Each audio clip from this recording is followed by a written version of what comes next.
Apa keuntungan China untuk menjadikan mata uangnya sendiri sebagai mata uang dunia? China bisa mendapat hak istimewa di mana bisa meminjam uang dengan biaya lebih rendah dan menggunakan mata uang sebagai alat diplomasi. Tentu saja alat diplomasi ini bisa berujung pada penguasaan atau penjajahan negara lain dan secara tidak langsung menjadikan China menjadi negara nomor 1 di dunia. Nah, pertanyaannya, apakah China berkesempatan untuk menggeser dolar sebagai the world reserve currency?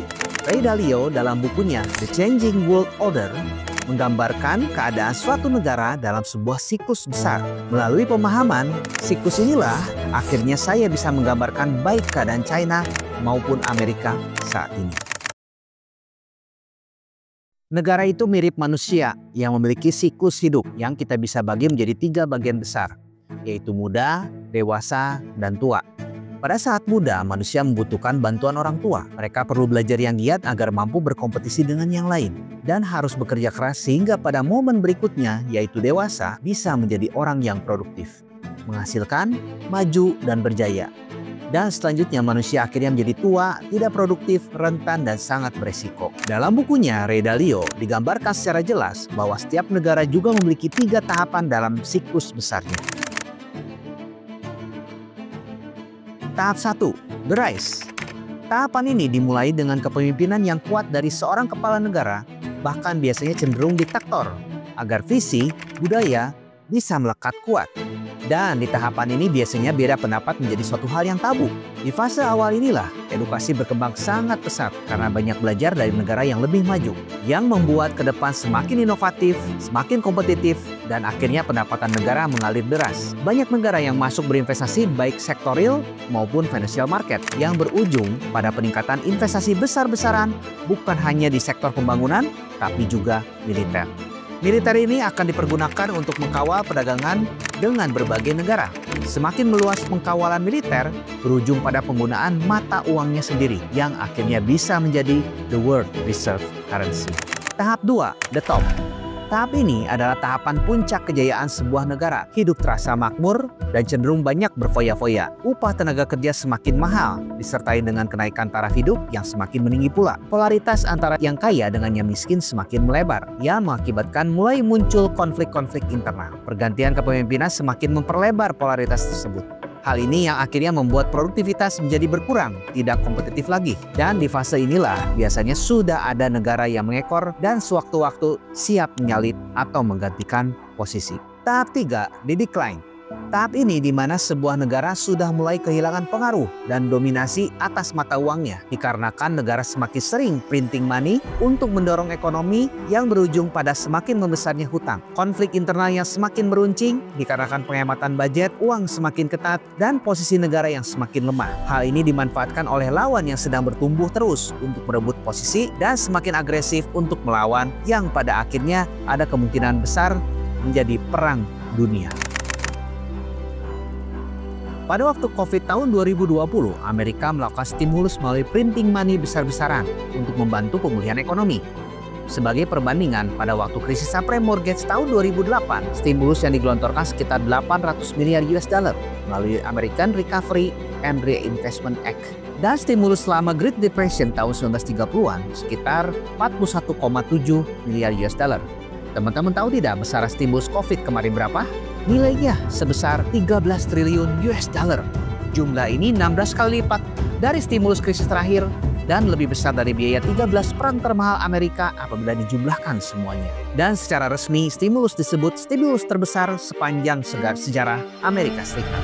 Stimulus jumlah ini juga membuat utang nasional Amerika Serikat membengkak mencapai 35 triliun US dollar yang merupakan juga rekor tertinggi dalam sejarah. Hal ini menjadi sorotan salah satu orang terkaya di dunia, yaitu Elon Musk, yang meramalkan bahwa Amerika akan bangkrut karena defisit anggaran Amerika tahun lalu saja mencapai 1,8 triliun US dollar atau setara 30.000 triliun rupiah.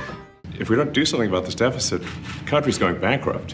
I mean, it's really astounding that the interest payments alone. Maka tak heran di pemerintah Donald Trump saat ini dilakukan pemangkasan anggaran besar-besaran, baik memotong anggaran untuk program-program kesejahteraan sosial, pembekuan perekrutan dan pemangkasan staf-staf federal atau istilahnya pegawai pemerintah, memangkas anggaran untuk program lingkungan dan perubahan iklim dengan salah satunya menarik diri dari Perjanjian Paris, mengurangi bantuan luar negeri dengan salah satunya menarik diri dari WHO, dan tentu saja yang cukup fenomenal membentuk DOGE, Department of Government Efficiency, yang dipimpin oleh Elon Musk untuk membongkar birokrasi pemerintah, memangkas peraturan yang berlebihan, memangkas pengeluaran yang sia-sia, dan merestrukturisasi lembaga-lembaga federal. Belum lagi, semenjak terpilihnya Donald Trump sebagai presiden, penduduk Amerika sendiri semakin terbelah menjadi dua kubu yang jelas-jelas saling bertentangan, yaitu terjadi perpecahan ideologis antara penduduk Republik dan Demokrat,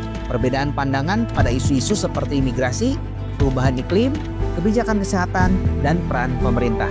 Terjadi ketegangan sosial yang meningkat antar kelompok masyarakat karena jurang kekayaan antara si miskin dan si kaya yang semakin melebar. Perdebatan sengit di media sosial, serta pepecahan dalam keluarga dan hubungan sosial karena perbedaan pandangan politik. Nah, inilah ciri-ciri yang sangat melekat kuat di tahapan di decline. China kini adalah raksasa ekonomi dunia, penantang hegemoni Amerika yang sulit ditiru dan bahkan ditandingi. Pada tahun 2010, China secara resmi mengambil alih posisi Jepang sebagai negara dengan perekonomian terbesar kedua di dunia. Dan posisi tersebut terus dipertahankan hingga saat ini. Kesuksesan China berawal dari tahun 1978 dengan adanya reformasi ekonomi di era Deng Xiaoping. Reformasi ini membawa perekonomian China yang dulu terisolasi menjadi lebih terbuka. Semenjak saat itu, ekonomi China bertumbuh 10% rata-rata per tahun. Dalam waktu 3 dekade, China semakin melejit di bawah kepemimpinan 4 presiden Deng Xiaoping hingga Xi Jinping. Kebangkitan ekonomi China juga didorong oleh jaringan pabrik yang memproduksi berbagai macam hal, mulai dari mainan, telepon genggam, hingga hampir semua perangkat elektronik dan peralatan rumah tangga yang membuat China dijuluki pabriknya dunia.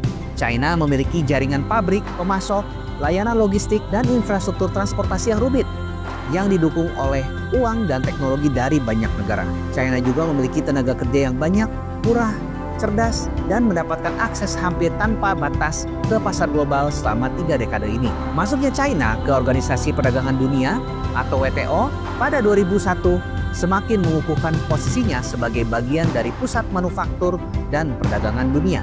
Menurut studi yang dilakukan oleh lembaga konsultan manajemen global McKinsey yang menganalisis 186 negara, China menjadi destinasi ekspor terbesar 33 negara dan sumber impor terbesar bagi 65 negara. Kendaraan lain yang membuat China semakin kuat posisinya adalah investasi. Negara-negara di Asia Tenggara banyak menjadi target investasi China dan Indonesia jadi salah satu target utamanya. Menurut McKinsey, dalam periode 2015 sampai 2017, China telah menjadi sumber investasi dan penerima aliran investasi terbesar kedua di dunia. Belum lagi program ambisius berikutnya yaitu BRI, Belt Road Initiative, yang berfokus pada konektivitas dan kerjasama antar benua. Strategi tersebut menegaskan tekad China untuk mengambil peran utama dalam urusan perdagangan global di seluruh dunia. Dan dalam jangka panjang ada potensi peran China untuk mempengaruhi peta geopolitik ke depan. Di tengah kondisi global yang berubah karena perkembangan teknologi, China juga semakin memantapkan posisinya dengan mengambil andil sebagai pemain di sektor tersebut. Raksasa-raksasa teknologi China telah berperan dalam mengubah kehidupan umat manusia, dimulai dari Xiaomi sebagai disruptor di pasar ponsel pintar, berkembang sampai dengan teknologi yang masa depan seperti AI dan lain sebagainya. Saat ini, China mendominasi 37 dari 44 sektor teknologi yang kritis. Berdasarkan laporan Australian Strategic Policy Institute, China berada dalam posisi untuk menjadi negara adidaya teknologi teratas dunia dengan dominasinya yang telah mencangkup pertahanan, teknologi luar angkasa, robotika, energi, lingkungan, bioteknologi, kecerdasan buatan atau AI, material canggih, dan teknologi kuantum utama. Menurut Critical Technology Tracker, bidang utama yang didominasi oleh China termasuk drone, pembelajaran mesin, baterai listrik, energi nuklir, fotovoltaik, sensor kuantum, dan ekstraksi mineral kritis. Pencapaian demi pencapaian ditorehkan China tanpa membebankan perekonomian terlalu berat. Tercatat, besaran rasio hutang terhadap GDP China merupakan salah satu yang terkecil dibandingkan dengan negara-negara lainnya. Rasio hutang China di 2024 hanya sebesar 25%, kontras dibandingkan Amerika yang sudah mencapai 123%. Dari gambaran inilah, dengan jelas bahwa China sedang berada di posisi the rise. Berdasarkan ciri-ciri sebelumnya, China punya potensi besar untuk menggantikan posisi Amerika sebagai negara adidaya yang ditandai dengan yuan menjadi the world reserve currency. Karena menurut tanda-tanda berikutnya dari fase The Rise, China akan mulai banyak juga berinvestasi di militer-militer sebagai pengamanan perluasan perdagangan dunia.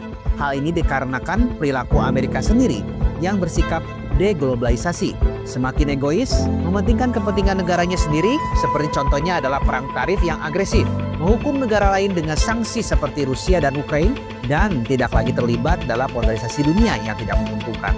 Hal ini menyebabkan akhirnya dolar semakin kehilangan kepercayaannya. Tentu saja, akhirnya negara seperti China mulai memikirkan untuk mengganti alat perdagangan dunia tidak lagi menggunakan dolar, dikarenakan potensi resiko semena-mena yang dilakukan oleh Amerika. Akhirnya peningkatan investasi militer oleh China ini semata-mata ke depannya bukan hanya untuk mengamankan perdagangan dunia, tapi juga untuk mengkawal pergantian pertukaran alat tukar. Hal ini tentu saja berakibat konflik serius antar kedua raksasa dunia ke depannya. Menurutmu, akankah yuan menggantikan posisi dolar? Dan apakah akan terjadi perang besar ke depan?